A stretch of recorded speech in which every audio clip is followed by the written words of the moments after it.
விடுதலை பெற்ற பெண்மான் இன்பமான வசனங்களை வசனிப்பான். 2 விஷயம் உங்ககிட்ட பதிவிடுறேன். ஒன்று, விடுதலை பெற்ற பெண்மான் என்பது சுறுசுறுப்புள்ளவர்கள் நப்தலி கோத்திரத்தார். 2வது, வசனம் அவர்களுக்குள் இருந்தது.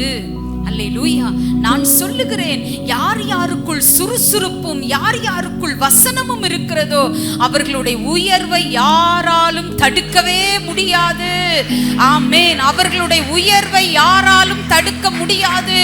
அவர்களை எட்டாத உயரத்திலே தேவன் கொண்டு போய் நிறுத்துவார். எத்தனை பேர் ஆமென் சொல்றீங்க?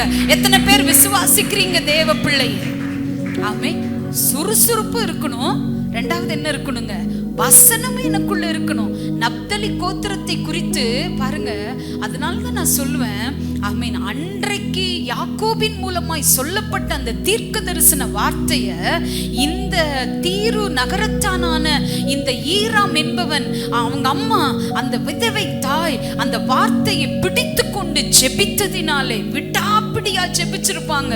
ஏசப்பா, எங்களுடைய கோத்திரங்கள் தளர்ந்து போக கூடாது, என்னுடைய மகன் ராஜாக்களுக்கு முன்னாடி நிற்கும்படியான ஒரு பலனை தாங்கப்பா அப்படின்னு அந்த தாயார் ஜெபிச்சிருப்பாங்க. அதனாலதான் அவங்க விதவையாக இருந்தாலும் கர்த்தர் அவர்களை ஆதரித்தார். அவங்க மகன் நீசருக்கு முன்பதாக அல்ல, ராஜாவின் அரண்மனையிலே வேலை செய்கிறவனாய் கர்த்தர் அவனை மாற்றினார். ஹல்லேலூயா. கர்த்தர் உயர்த்தினார், எந்த மனுஷனும் இல்ல.